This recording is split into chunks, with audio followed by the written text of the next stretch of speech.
Lovely YouTube family, আসসালামু আলাইকুম। Welcome back to my mini blog. তো চলে এসেছি একটা ছোট ব্লগ নিয়ে। তো সকাল সকাল রেডি হয়ে গেছি। আর কোথায় যাচ্ছি ভাবছো? তো বলছি আমি কোথায়। আমি যাচ্ছি হসপিটালে, আর হসপিটালে ইঞ্জেকশন দিতে যাচ্ছি। আমাদের বাড়িতে একটা বিড়াল আছে, যে বাইরের বিড়াল, বাড়িতে আসে, যেতে চায় না। তো কোনো কারণে আমাকে একটু আঁকড়ে নিয়েছে মাথায়। তো যার কারণে আমার ইঞ্জেকশন পড়ছে। তো আজকে 2 দিন হচ্ছে। ইঞ্জেকশনের ডেট আমার 2 দিন পিছিয়ে গেছে। আমি আসিনি ইচ্ছে কিন্তু দেবো না বলে, বাট আমার হাজব্যান্ড জোর করে আবার নিয়ে এসছে। তো এখানে ডেট চেঞ্জ করে ডাক্তারের কাছে নিয়ে গিয়েছে। আর এখানে হসপিটালে জানো তো, এদিকে ওদিকে সেদিকে যেতে হবে। তো এই জায়গাটায় সবাই দাঁড়িয়ে আছে। এইখানে যে দেখতে পাচ্ছ, যে ডেটটা চেঞ্জ করে আবার যে ইঞ্জেকশন দেবে, যে নার্সের মেয়ে, সেখানে আমরা যাচ্ছি।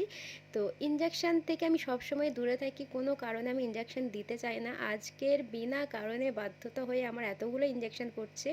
এখানে আমার দেওয়া হয়ে গিয়েছে, দেখো 2 হাতে করে দিচ্ছে। একটা ইঞ্জেকশন 2 হাতে দিচ্ছে। তো বলতে পারো, যেখানে আমি ইঞ্জেকশনই নিই না সেখানে আমার ইঞ্জেকশন পড়ছে। এখন আমার একটা বাকি আছে। তো যাই হোক, ওখান থেকে আমি চলে এসেছি একটা জুয়েলার্সে। তো এখানে কিছু কাজ ছিল। আমি বানেশ্বরপুর হসপিটালে এসেছি। আর বানেশ্বরপুরে এরকম সোনা দোকানে এসেছি। তো আমার হাজব্যান্ডের ব্রেসলেট অর্ডার দেওয়া ছিল। তো সালমান খানের হাতের যে ব্রেসলেট হয় না, ওই সেম ব্রেসলেট আমার হাজব্যান্ড পরে। তো সেটা এক্সচেঞ্জ করবে, কারণ ওটা অনেক বড় হয়ে গেছে আর পাতলা হয়ে গেছে। সেটাকে দিয়ে আমরা আবার নতুন নেব। বাট এখানে এটা দেখো, ওপরের যে ব্লু কালার যে পাথরটা রয়েছে, অনেকটা ছোটো এনেছে। আমার হাজব্যান্ডের হাতে যেটা রয়েছে ওটা বড় আছে, আর এগুলো বাচ্চা বাচ্চা লাগছে।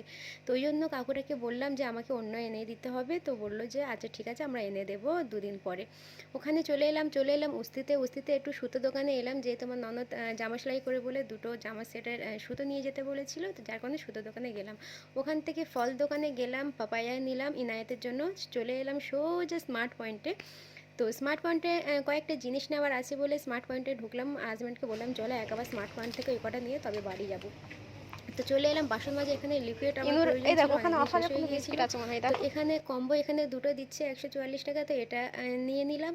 তারপর ইনায়েতের কিছু খাবার দেখি, ও ওয়েট করছে মাম্মা কখন আসবে আর আমার জন্য কি নিয়ে আসবে। তো যার কারণে বললাম যে হ্যাঁ, ইনায়েতের জন্য কিছু নিয়ে নিই। আর ওর ফেভারিট যেগুলো হয়, এইসব লজেন্স, ওই জানে খাবারের নাম। যদিও সত্যি কথা বলতে আমরা কিছু জানি না, ওই জানে ওর কোথায় কি লাগে। স্মার্ট পয়েন্টে এলে ওকে কিছু দেখাতে হয় না, ও সব জায়গায় চলে যায়। চলে এলাম এই জায়গাটাতে, ভাবলাম যে দেখি কোনো যদি অফার টফার থাকে। তো এখানে সেরকম আমার কিছু মনে হলো না, যা ছিল সেই সেমই ছিল। এইসব বাস্কেটগুলো এখানে 200 ক টাকা করে দেখাচ্ছে, বাট এগুলো 99-এ বিশালে আমরা পেয়ে যাই, বাট এখানে একটু দাম বেশি আছে। তো যাই হোক, এই জায়গাটা একটু ঘুরে নিলাম। তারপরে ইনায়েতের জন্য আমি ওটস নিতে এসেছিলাম। ওর ওটস শেষ হয়ে গিয়েছিলো, ও কুইকার ওটস খায়। তো যা কিছু নেওয়ার ছিল সব নিয়েছি। আর এখানে যে কড়াটা দেখছি, এখানে 250 টাকা করে দিচ্ছে। তো চলো কি কি নিলাম তোমাদেরকে একটু দেখিয়ে দিই। আর এখানে বিল করার জন্য দিয়ে দিয়েছি। একটা ওটস নিলাম, কেলগস নিলাম, লিকুইড নিলাম, ডেরি মিল্ক নিলাম, তারপর ইনাইতের জন্য কিন্ডার জয় নিলাম, আর একটা পালসের যে লঞ্চের প্যাকেট হয়, পুরো প্যাকেটটা নিয়ে নিলাম। ও খাবে আর কি।